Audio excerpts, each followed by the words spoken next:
Olá, meus irmãos. Hoje nós vamos partilhar sobre a vida de São Francisco de Assis, ou seja, o pobre de Assis. Então, falar sobre a vida de São Francisco é uma grande riqueza para a igreja, para a sociedade e para o mundo, porque o pobre de Assis, com a sua vida, alcançou os quatro cantos da terra. Então, falar sobre São Francisco passaria, acho que meses e a gente não conseguiria falar, porque só a relação dele com a sua mãe seria um retiro esse final de semana.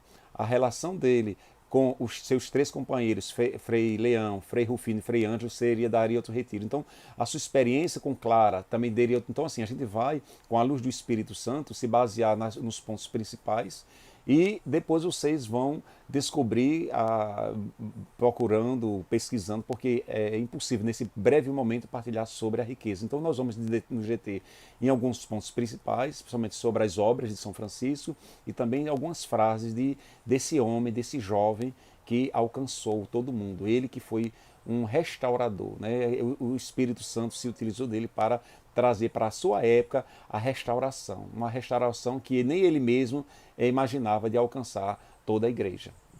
Então, o pobre de Assis, não, São Francisco de Assis, ele nasceu na Itália no ano de 1182, depois de uma juventude leviana, converteu-se a Cristo, renunciou a todos os bens paternos e entregou-se inteiramente a Deus. Então nós vamos ver como acontece essa entrega de São Francisco. Então a gente vai ver um pouco da cronologia, né, em termos dos anos. Então ele nasce no ano de 1182, batizado com o nome de Giovanni de Pietro de Bernardone, mudado depois para Francisco. No ano de 1202, Francisco, já com seus 20 anos, ele participa da guerra entre a Perusa e Assis. Francisco passa um ano preso em Perusa e é resgatado pelo seu pai, Pedro Bernardone, devido a uma doença, né? No ano de 1204, Francisco, com 22 anos, ele tem uma longa doença que foi prolongada. No ano de 1205, é março ou junho aproximadamente, ele já com seus 23 anos, parte para a guerra na Apulia, no sul da Itália. Volta após uma visão e mensagem de Spoleto, começo da sua conversão gradual. No ano de 1205, setembro ou dezembro, ele tem a mensagem do crucifixo lá em São Damião, que a gente vai ver mais adiante. No ano de 1206, janeiro ou fevereiro, já com seus 24 anos, questão perante do bispo Dom Guido, né? Dom Guido II. No ano de 1206, ainda no ano de 1206, março ou junho, em Gúbio, perto de Assis, cuida dos leprosos. Então a gente vai ver assim, nesse primeiro momento, a gente colocou as datas e a gente vai ver como isso acontece, né, com o pobre de Assis. Então, uma frase, né, porque toda a vida de São Francisco ela é relatada pelo biógrafo Tomás de Celano. Então Francisco ele não é o doutor da igreja, porque ele não deixou nada escrito, porque o seu biógrafo que saía, né, o Tomás de Celano. Então a gente vai ver que uma das frases que eu achei bom colocar, que é o princípio e é uma base para a gente permear toda essa nossa partilha, que diz o seguinte: São Francisco, quando não se tem nada, Deus se torna tudo, quando não se tem nada. Então, Francisco se refere aos bens materiais e os bens espirituais. Então, o que acontece? Nada a ter de São Francisco. Ou seja, bens materiais ou bens espirituais. Por quê? Porque a nossa natureza humana ele quer tomar posse, né? Ter como se mérito seu. Então, São Francisco ele vai muito além, né? Vai muito além. Ele, ou bens espirituais ou bens materiais, nada é nosso, tudo é graça de Deus. É por isso que ele diz: quando não se tem nada, Deus se torna o tudo. Então precisamos não ter nada para que Deus seja o nosso tudo. Por isso que ele diz aos seus irmãos, né? Irmãos frades, tenhais misericórdia com os irmãos. Se não fosse a graça de Deus a me sustentar, hoje mesmo poderia deitar-me como uma prostituta. Então veja a consciência de São Francisco. Então, porque essa experiência que na nossa tendência, da nossa natureza, que hoje mesmo eu poderia dormir com uma prostituta, faz com que a gente tenha misericórdia com o outro, misericórdia com os irmãos. Então, a gente vê que São Francisco ele tinha essa questão do desapego. Quem sou eu? Então, o jovem Francisco passa por essa experiência. Por isso que a gente vai ver que a conduta e mentalidade de Francisco, ainda jovem, né, do jovem Francisco, porque desde os seus primeiros anos, Francisco foi criado pelos pais no luxo. Ele foi criado no luxo desmedido e na vaidade do mundo. Sempre no luxo desmedido e na vaidade do mundo. Tornando-se, com isso, o jovem Francisco, na sua época, frívolo e vaidoso. Então Francisco, ele se torna frívolo e vaidoso. O comércio de tecidos que seu pai tinha, Pedro Bernardone, era dos centros da moda, então era o auge da moda, né, de Assis, era o comércio do pai. Então cresce o menino Francisco num ambiente de luxo.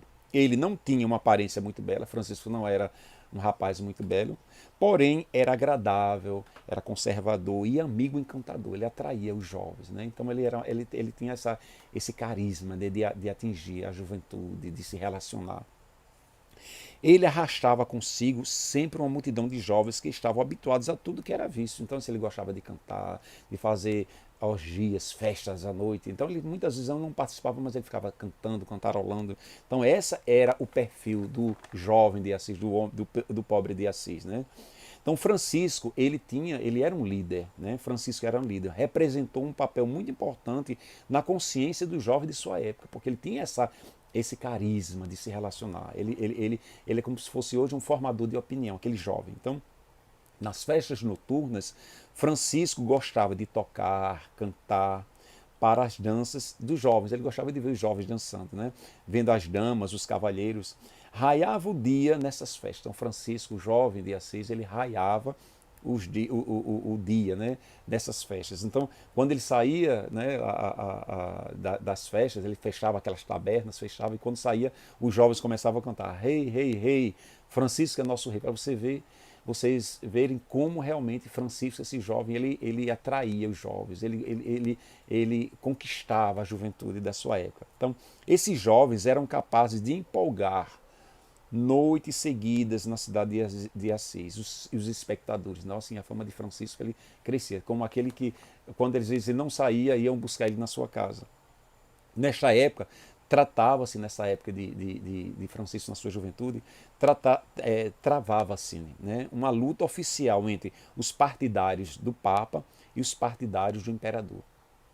Quem quisesse colher glória, né, quem quisesse colher glória aos olhos dos seus concidadãos ou de sua dama, não podia fazer melhor do que meter-se numa armadura, não podia fazer melhor do que meter-se numa armadura em alguma pequena guerra periódica, sonhando com as glórias bélicas e ações galantes. Então, Francisco tinha esse desejo de se meter nessas lutas para manter a glória, para despertar no outro, né, aquela vaidade, para despertar no outro o jovem que se impunha. Então, sempre ele gostava de se meter nessas guerras, né, colocar uma armadura. Então, Francisco, ele tinha também o seu ídolo, né? Walter de Brione, né? Então, assim, era o cavaleiro, aquela que era sempre atuante. Então, Francisco tinha esse ídolo também, como jovem da sua época. Francisco, quando ele vai para ele se mete nessa luta oficial, né, dos partidários do Papa, ele participa dessa guerra. Então, Francisco, ele se tornou prisioneiro, mas só que seu pai logo o resgatou, né, por conta da sua doença.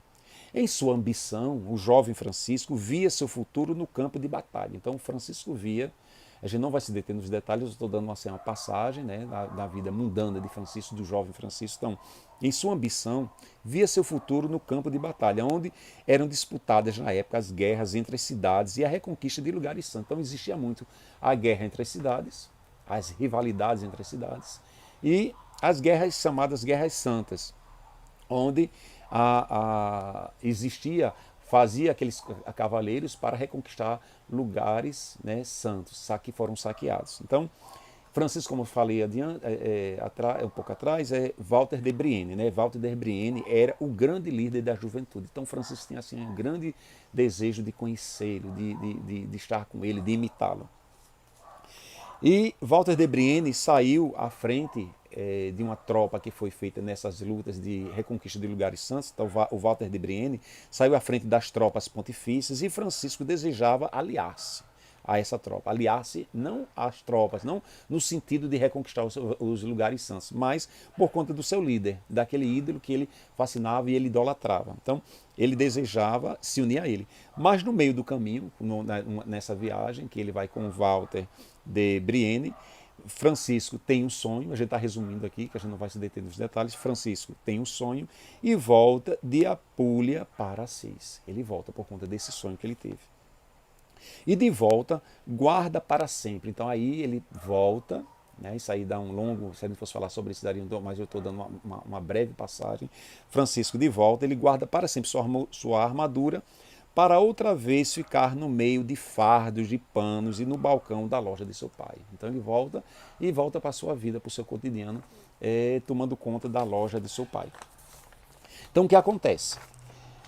A gente vai vendo que quando ele volta, a gente vai conhecer alguns acontecimentos que marcaram a vida do jovem Francisco, né? Marcam a vida do jovem Francisco. Ele era, primeiramente, um filho muito mimado, né? Muito mimado, tanto pelo seu pai como de sua mãe. Então, sua mãe, ele passava para ele assim, a dimensão de Deus. Então, a sua mãe foi a sua grande formadora, aquela que muito orientou. Então, ele tinha uma grande referência, ele tem um grande vínculo, um estreitamento de laços com sua mãe. Então, era um filho mimado de Pedro Bernardone. Nunca se interessou pelos mendigos esfarrapados de Assis. Ele nunca se interessou pelos mendigos esfarrapados, nunca, porque ele tinha outra dimensão, né? Ele era aproveitar, galgar prestígio, sua idolatria, os seus cavaleiros, né? Então, os leprosos, para o jovem Francisco, ele causava grande repugnância. Francisco tem uma grande repugnância pelos leprosos. Você veja, né? A repugnância. Ele vivia isso contrário. Certa vez apareceu na loja, né? A loja do pai estava cheia de gente, então aparece na loja um mendigo pedindo esmolas. E os empregados negaram essa esmola ao mendigo. Quando o mendigo saiu, Francisco corre atrás dele e lhe ofereceu um fardo de pão. Então ele era assim, muito desprendido, ele era muito aquele coração bundão. Você veja que já vai aparecendo aí quem era esse jovem Francisco. Francisco tinha uns 23 anos quando fez uma peregrinação a Roma para visitar o Vaticano. Então a gente vai dar uma parada aqui, a gente vai voltar aqui, continuando com a cronologia. Então no ano de 1214, com 34 anos, Francisco, né, já frade, ele pretende ir em missão para Marrocos, entre os muçulmanos, mas chega apenas na Espanha, onde adoece gravemente e volta para a Itália. Por que eu estou dizendo isso? Para a gente ter a dimensão, ele, frade, é um homem. E o que levou a esse homem, Francisco de Assis, o pobre de Assis? Então, por isso que a gente precisa se deter muito na dimensão do que fez Francisco mudar a sua mentalidade. Como Deus botou a mão, como Deus interviu na sua vida. Então, o que acontece? São Francisco, ele vai tendo essa dimensão, né, de Deus na sua vida, pelos mais necessitados, pelas as pessoas carentes, embora tivesse uma grande repugnância. Então, a gente vai vendo assim uma frase de São Francisco, né? A gente também vai ver algumas frases de São Francisco, ele diz: cuidado, irmãos, com a vaidade espiritual. Somos os piores. Cuidado, irmãos, com a vaidade espiritual. Somos os piores.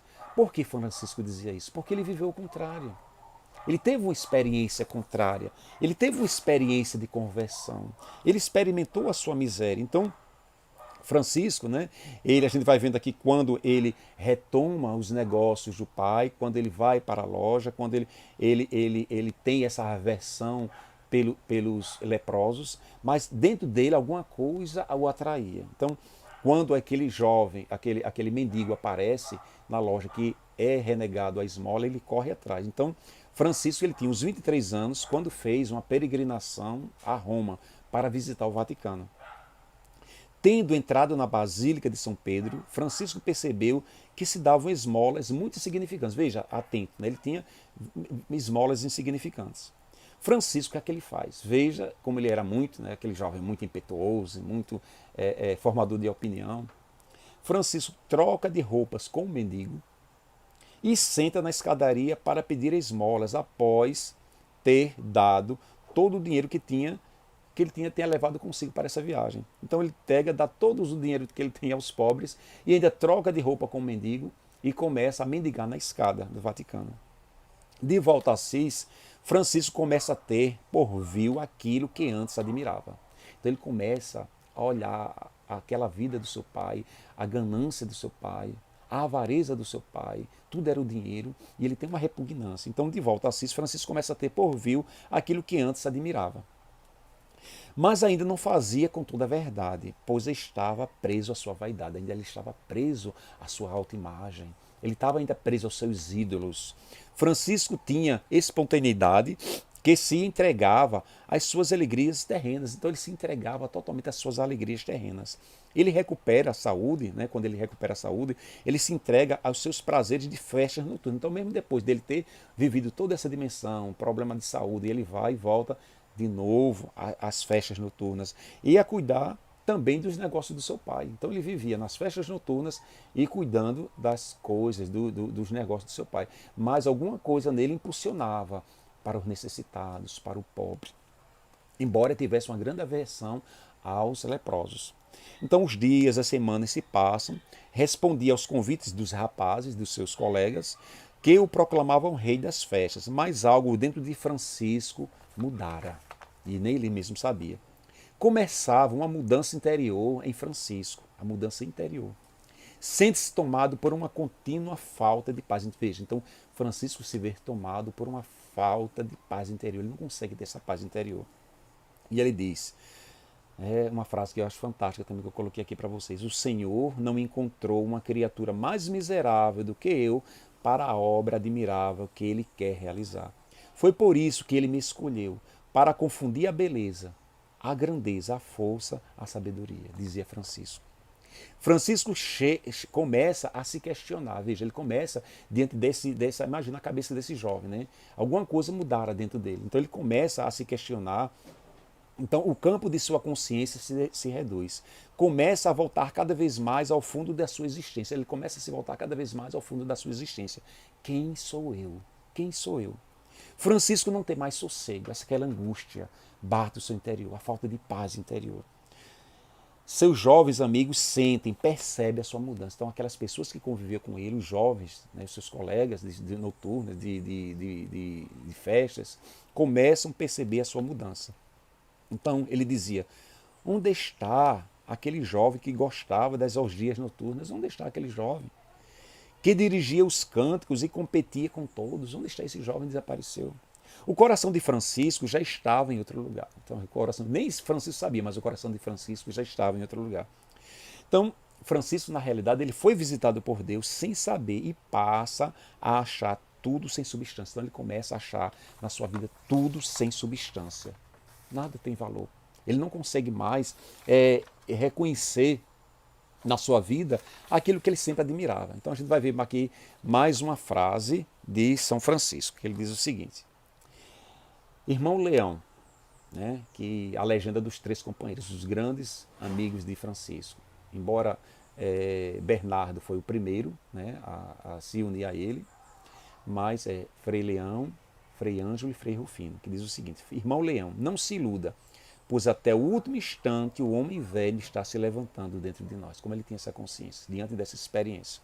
Então a gente vai vendo ainda que Francisco, né, continuando a vida do jovem Francisco, diz: aos poucos, Francisco foi substituindo em sua vida os ruídos do mundo e o mundo dos negócios pela vontade e desejo de imitar a Cristo. Então, aos poucos, porque a grande influência da sua mãe, a influência da sua mãe, conversando com ele, orientando. Seu antigo mundo, o antigo mundo de Francisco é desmascarado em sua realidade.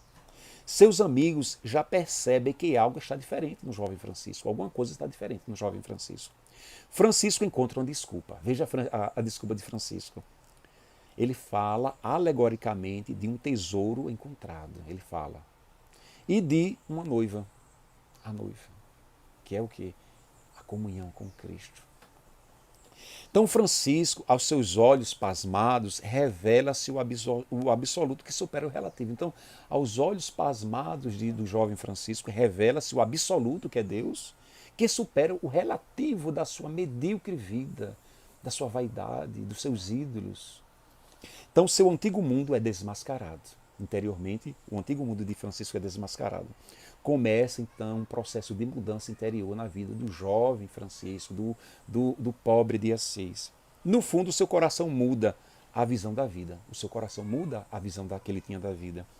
Os muros cheios que ele via de flores, os bosques e o sol não lhe causam mais melancolia, porque quando ele adoece, quando ele passa um ano doente, ele olhava para o bosque, ele olhava para as flores, ele olhava para os pássaros, e aquilo trazia uma melancolia, porque ele tinha o desejo de Deus, mas ele não tinha encontrado Deus, e isso levava a ele a uma melancolia.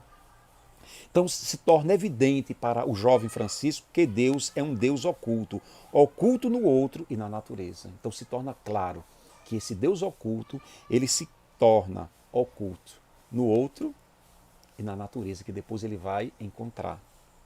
Ninguém pode auxiliá-lo. Então, um tempo que o jovem Francisco passa que ninguém pode auxiliá-lo. Assim é que ele descobre Deus. Algo o impele para Deus. Algo o impele. Ele sai de si para Deus. Nem ele percebia. Então, Francisco começa a orar. Francisco começa a rezar, mesmo sem saber. Num dos seus passeios a cavalo, encontrou-se com um leproso. Né? Seus passeios. Então, ele sentiu uma grande repugnância. Mas, no mesmo instante, lhe surgiu uma visão. Nesse leproso, viu o próprio Deus, que lhe estendia a mão. Saltou do cavalo, pôs uma esmola na mão do homem, agarrou em seguida sua mão e a beijou. Pois era a mão de Deus, que lhe dava a força de transformar a mais profunda repugnância que ele tinha pelo leproso no mais profundo amor. Francisco começa a visitar com frequência o leprosário, chamando cada um pelo nome. Ele começa a frequentar o leprosário. Então ele conhecia cada leproso, ele dava nome a cada leproso, chamando cada um pelo nome e sempre levando remédios, lavando suas feridas e fazendo curativos. Então isso se tornou a rotina de Francisco, né? O jovem Francisco. No ano de 1206, voltando de uma feira de tecidos e já perto de Assis, passando junto de um mausoléu na beira da estrada, vê uma igreja erguida há muito tempo, já em ruína por sua antiguidade. Decide entrar na igreja. Então Francisco decide entrar na igreja. Então, quando ele entra na igreja, está tudo escuro.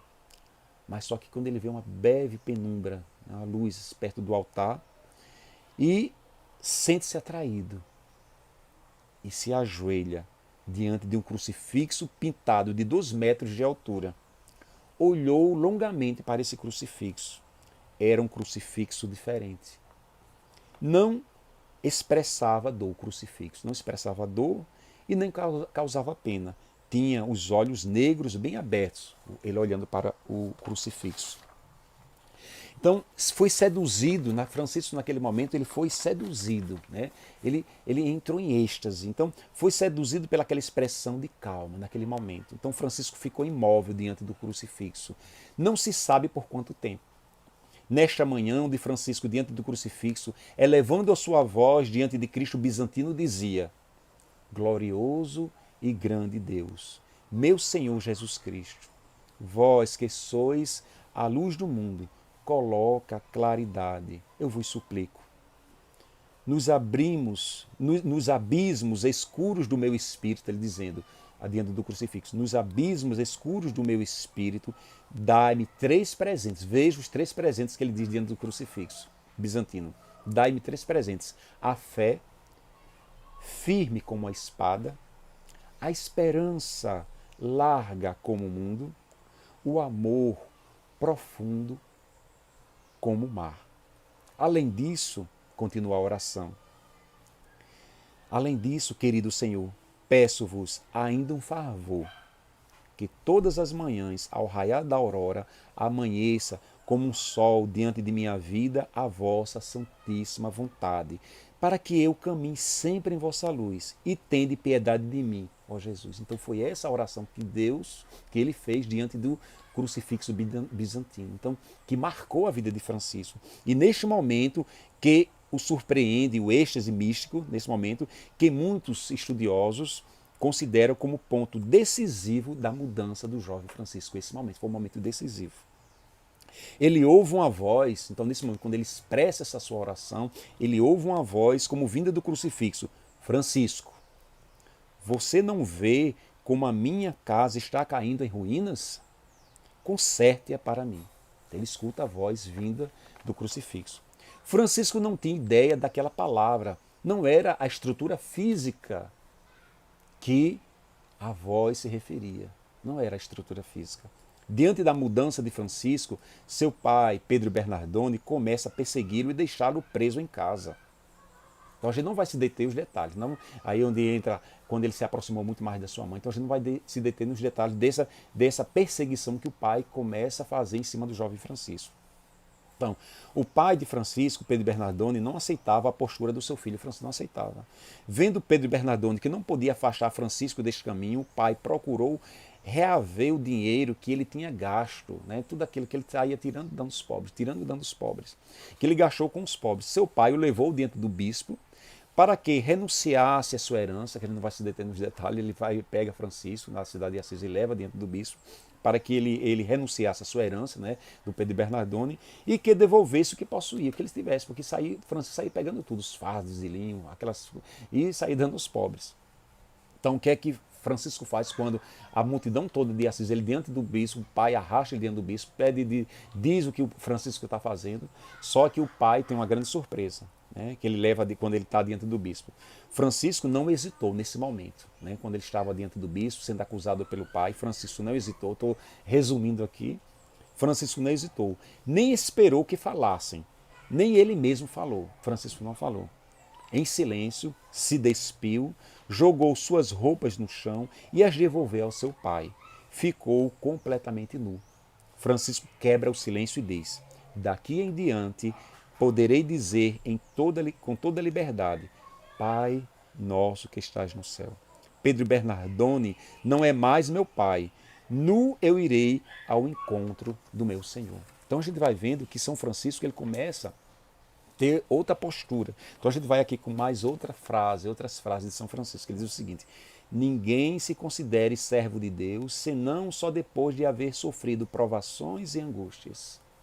Ninguém se considere servo de Deus senão depois de haver sofrido provações e angústias. Outra frase de São Francisco: descobri que minha missão não era mudar os homens, mas sim chegar até eles.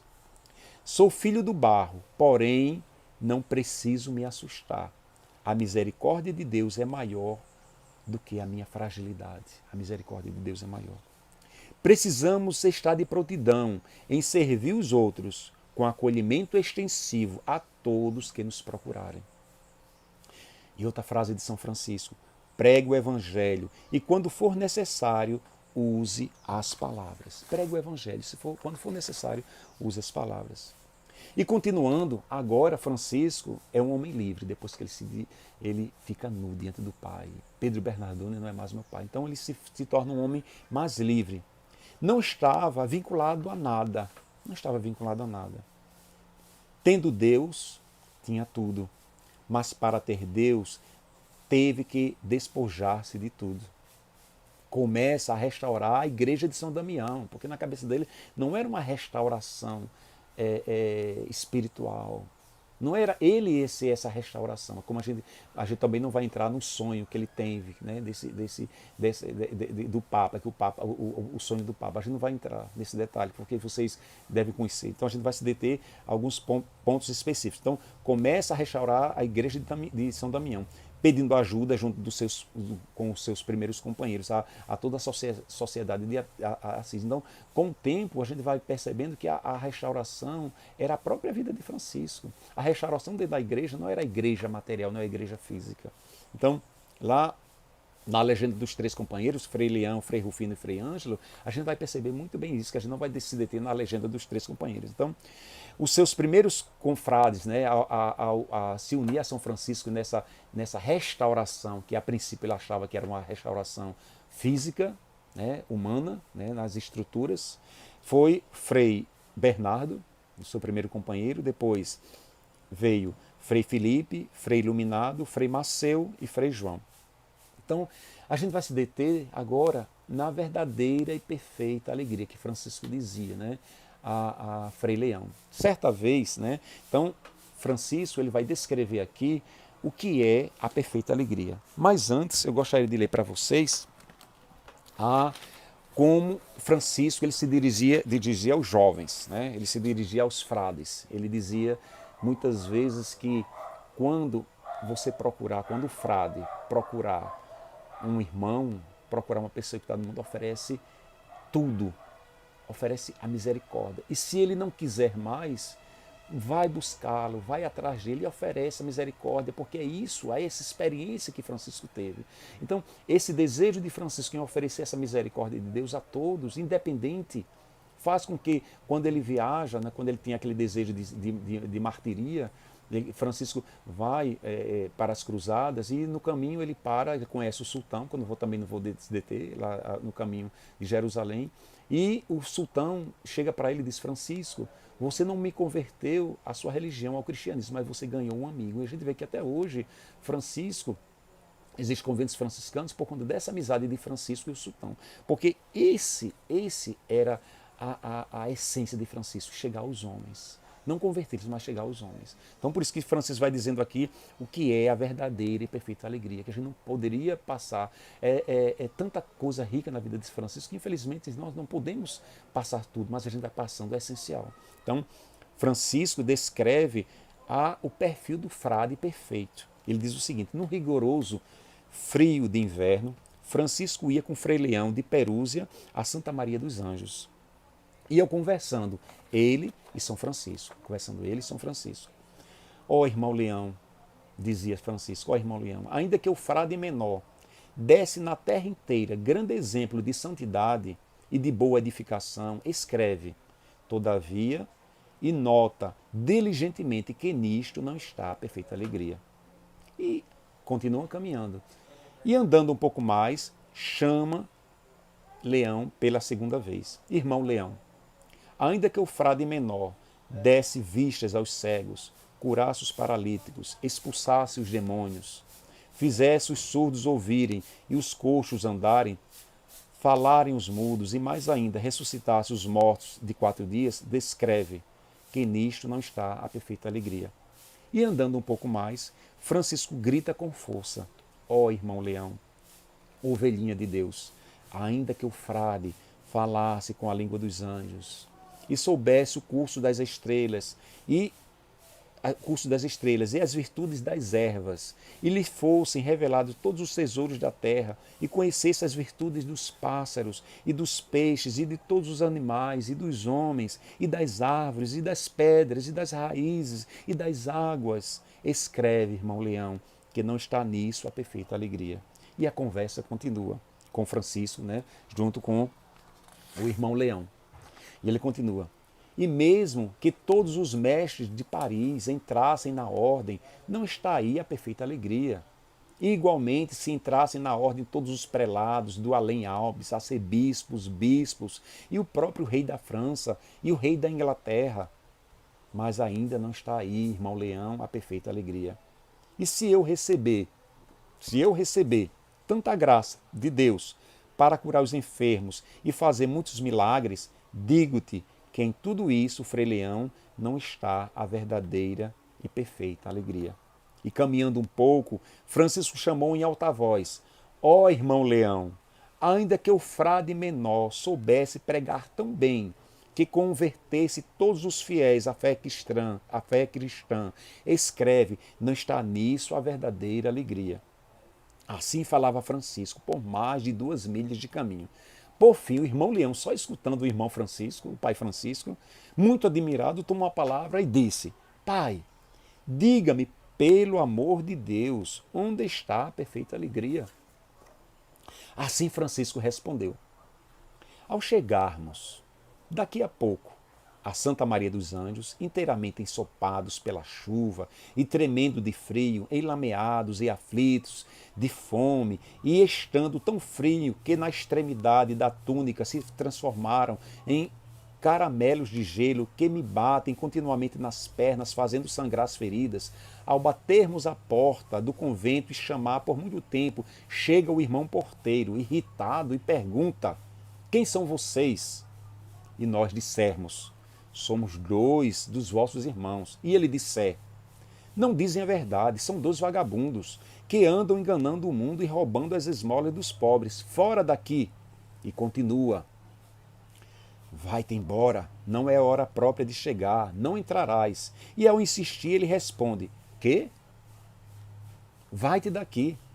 És um ignorante idiota, agora não poderás entrar, somos tantos e tais, que não precisamos de ti aqui no convento.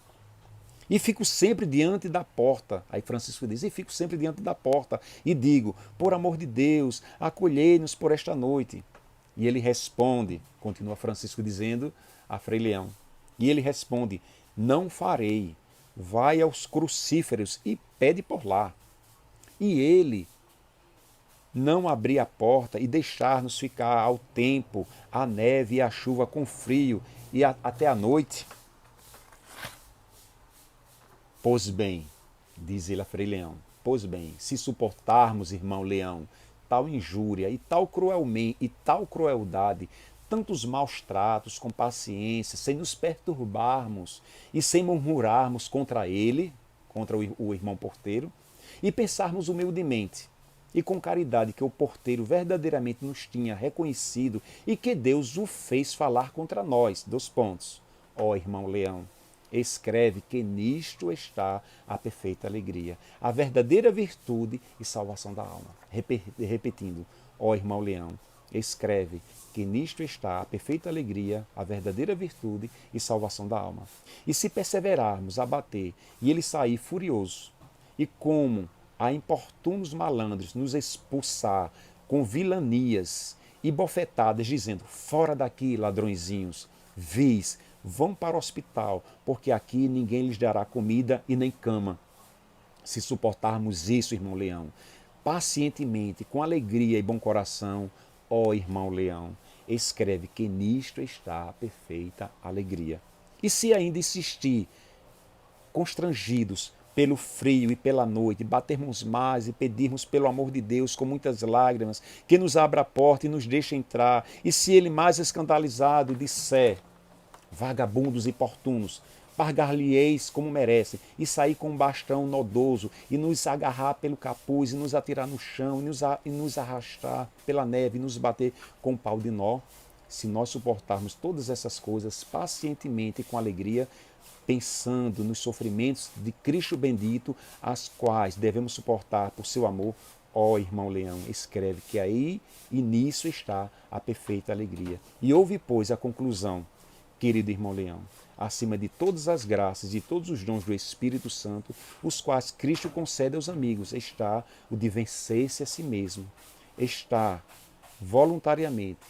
voluntariamente pelo amor de Cristo, suportando trabalhos, injúrias, opróbrios e desprezos, porque de todos os outros dons de Deus não nos podemos gloriar, senão os nossos pecados e as nossas misérias. Porque nada é nosso mais de Deus. Nada é nosso mais de Deus. Nós podemos nos vangloriar apenas das nossas misérias e das nossas fraquezas. Então, e aí ele ainda continua, no que diz o apóstolo, que tens tu que não tenhas recebido de Deus? Que tens tu? Se dele o recebestes, porque te gloriares. Se dele o recebestes, porque te gloriares, como se o tivesse recebido de ti. Mas na cruz de cada tribulação, de cada aflição, nós nos podemos gloriar, porque isso é nosso. E assim diz o apóstolo, não quero me gloriar, senão na cruz do Senhor Jesus Cristo. Então a gente vai percebendo que São Francisco, ele tinha essa dimensão. São Francisco, ele descobriu que na realidade o Senhor o chamava, não era para mudar as pessoas, mas era para chegar até ela. Então já trilhando esse caminho de finalizar, ele dizia, irmãos, vamos recomeçar de novo, porque até agora nada fizemos. Creio que sou o maior pecador, pois um criminoso de Deus alcançaria misericórdia tanta, seria 10 vezes mais melhor do que eu. E mais outra frase de Francisco, comece fazendo o que é necessário, depois o que é impossível, e de repente você estará fazendo o impossível. A oração é também um gesto, uma atividade do corpo, porque a alma reza através do corpo. E rezar é permanecer na presença de Deus. Como ser um anunciador da paz se não tenho a paz no coração? Outra frase de Francisco. Choro as dores e humilhações do meu Senhor. O que mais me faz chorar é que os homens, por quem ele sofreu tanto, vivem esquecidos dele. Como decaímos em nosso tempo. Não só deixamos de levantar ou de segurar os que estão fracos, mas às vezes até empurramos para caírem. Quem sou eu? Quem és tu, Senhor? E ele, certa vez, o irmão Marcel, né, que fez Marcel toda quinta-feira, era a vez do irmão Marcel, né, fazer a esmola e vinha cheio de esmola, ele bem trazia fartura. Mas o irmão Marcel não compreendia como Francisco, feio, não tinha muita coisa. Mas Pai Francisco, por que as pessoas vivem tanto atrás de você? Aí ele, Francisco, né, a famosa frase, irmão Marcel, Deus me escolheu, porque não viu criatura mais miserável que eu para manifestar a sua glória. E uma frase que eu gostaria de terminar com ela, né, finalizando, diz o Senhor, né, ele diz Francisco, né, vós abriste, Senhor, o paraíso para o ladrão, que vos reconheceu como Salvador. O ladrão hoje sou eu, alguém necessitado, fraco, onde existe apenas pecado, mas que anseia e deseja a salvação que vem de ti. Anseio pelo meu Salvador.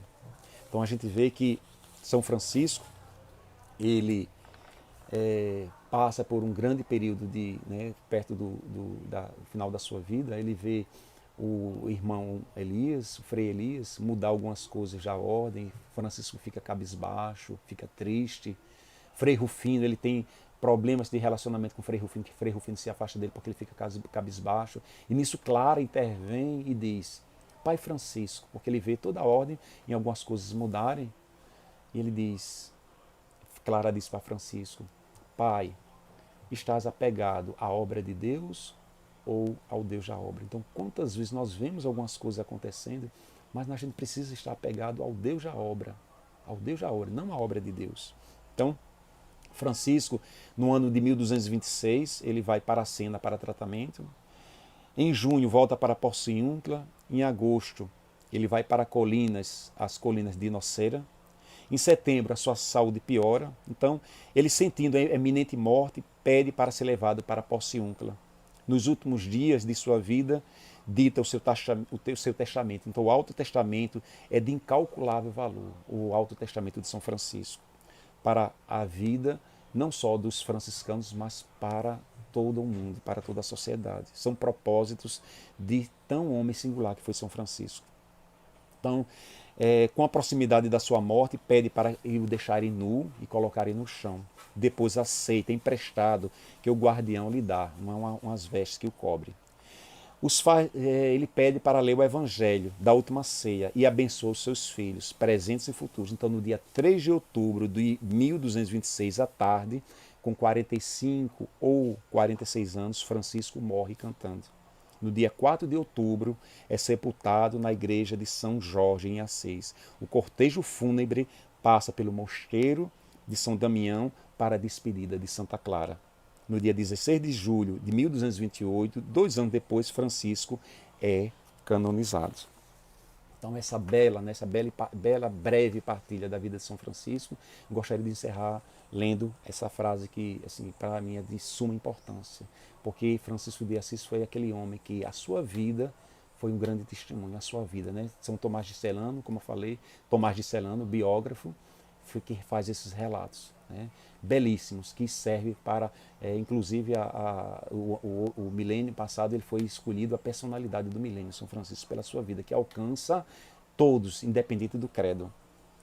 E finalizando, Francisco diz, vós abristes o paraíso para o ladrão, que vos reconheceu como Salvador, o ladrão.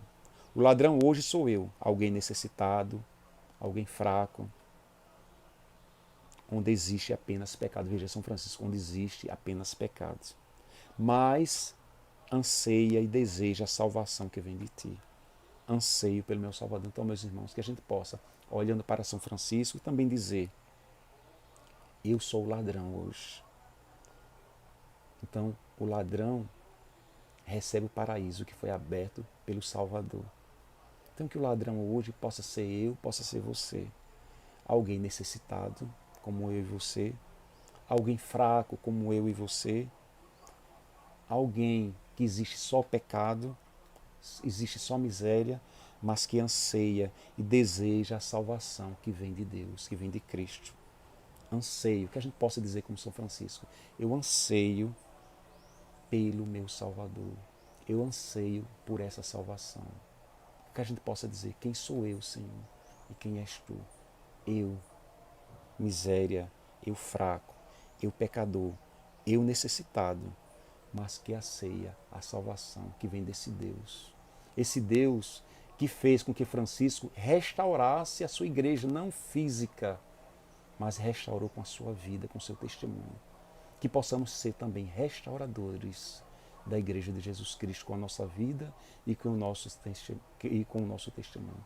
São Francisco de Assis, rogai por nós. Deus os abençoe.